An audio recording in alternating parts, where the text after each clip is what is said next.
बाराबंकी जिले में हैरान करने वाला मामला सामने आया, जहां शादी की सारी रस्में पूरी होने के बाद विदाई के ठीक पहले दुल्हन रहस्यमयी तरीके से गायब हो गई। कई घंटों की तलाश के बाद भी जब उसका कोई पता नहीं चला तो मजबूरन दूल्हे को बिना दुल्हन के बारात के साथ वापस लौटना पड़ा।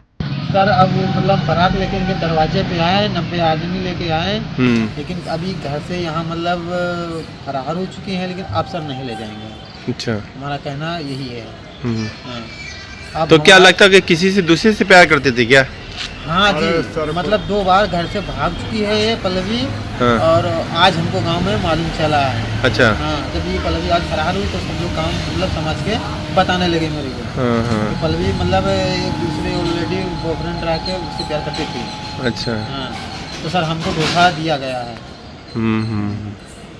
हमारा मतलब यही कहना है सर। बाराती सब चले गए? बाराती सर सब आप हैं और पिताजी बस? हाँ, हम हैं सर, और हमारे पिताजी, हमारे नाना जी। अच्छा। मामला शहर कोतवाली के बंकी कस्बे का है। बंशीलाल गौतम की बेटी पल्लवी की शादी मुंगेर थाना इलाके के सुनील गौतम के साथ तय हुई थी। मंगलवार रात धूमधाम से बारात पहुंची। बारातियों का स्वागत हुआ, द्वार पूजा की रस्में पूरी की गई और देर रात 7 फेरों के साथ विवाह संपन्न हुआ। दूल्हा सुनील कुमार और दुल्हन पल्लवी ने मंच पर जयमाला के बाद डीजे पर डांस भी किया। दूल्हे के मुताबिक शादी में कोई कमी न रहे, इसके लिए अपनी 3 बीघा जमीन 1,60,000 रुपए में गिरवी रखकर दुल्हन के लिए जेवर बनवाए थे। करीब 90 बाराती 11 गाड़ियों में बारात लेकर आए थे, लेकिन विदाई की तैयारियों के दौरान दुल्हन अचानक गायब हो गई। हमारी शादी पल्लवी से तय हुई थी और उनके पिताजी हमारे घर पे आए थे और इसका पक्का कर दिया कि तिलक बारात एकदम हो जाएगी। तो हमने बोला ठीक है। तो मतलब 18 तारीख को शुभ विवाह संपन्न हुआ। 18 तारीख को तो हम 18 तारीख को हम बारात को बंसीलाल के घर पे लेके आए। 18 तारीख को उसके बाद बारात लेके आए, शुभ विवाह संपन्न हुआ। उसके बाद विदाई के सुबह मॉर्निंग में फेरे लग गए थे, सब हो गया था। फेरे लग गए थे। हाँ। सब हो गया था। और सुबह मॉर्निंग में विदाई के टाइम पे 5 बजे लड़की फरार हो चुकी थी और हमको मालूम सर नहीं था। और हमको मालूम चला वही 11:30 बजे लगभग में। तो हमने पूछा लड़की कहाँ गई है, तो बोला कि लड़की आ रही है, भेंट कीजिए। तो हम सर भेंट करते करते उसके बाद में हमारी साली आई ना, हमारे सर आज रंग लगा उगा के मेकअप करके चली गई नीचे। तो हमारी साली है जूता लेके चली गई। तो हम भेंट करते करते तो बोला कि सहेली घर गई है, उधर गई है। तो हमने चलो ठीक मान लिया, चलो गई सहेली घर, तो आधा घंटा में आ ही जाएगी। तभी भी नहीं आई।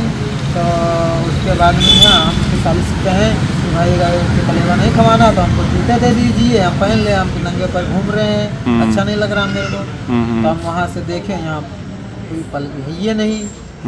तो हम फिर 112 नंबर सर डायल किए। तो 112 नंबर डायल किए तो सर आई। तो पूरी जांच कर के तो हम पुलिस में मतलब कंप्लेन हम दी। दरअसल बुधवार सुबह जैसे ही विदाई की तैयारी शुरू हुई, परिजनों ने देखा कि दुल्हन अपने कमरे में नहीं है। घर वालों को शुरुआत में लगा कि वो आसपास ही होगी, लेकिन तलाश तेज होने पर दोपहर तक उसका कोई पता नहीं चला। इससे दोनों परिवारों में हड़कंप मच गया। काफी खोजबीन के बाद ये बात सामने आने लगी कि दुल्हन संभवतः अपने कथित प्रेमी के साथ फरार हो गई। अब यार ये दवा बेसर मानते हैं बप्पा हमारे, तो बेल मानते हैं, तो हम अब यार हैं। तो बहू नहीं मिल रही है तो आप परेशान हैं? वो जो नहीं बताएंगे कहीं हम मानते हैं तबीयत सत्र खराब है। अच्छा अच्छा। तो वही जब सत्र बताएंगे हम मानते हैं, तो अब यार हैं तो मान लिए हैं। तो हम कहने हो सकते तबीयत खराब हो गई हुई। तो चौकी में मदद मिली है आपको? यहाँ मदद मिली? कितने घंटे हो गए? मदद दिखाई जा रही है। देखो कितनी देर से आप लोग यहाँ पे? यहाँ हम सर कम से कम 5 घंटे से हैं। आशंका जताई जा रही है कि शादी की सभी रस्में पूरी करने के बाद उसने रात में ही मौका पाकर प्रेमी के साथ भागने का प्लान बनाया और फिर उसको अमल में लाया। जब ये खबर बारातियों तक पहुंची तो दूल्हा सुनील और उसका परिवार सदमे में आ गया। वहां अफरा तफरी मच गई। तुरंत डायल 112 पर सूचना दी गई। दूल्हा सुनील और उसके पिता ने बंकी पुलिस चौकी में लिखित शिकायत दी, जिस पर पुलिस ने केस दर्ज कर जांच शुरू कर दी है।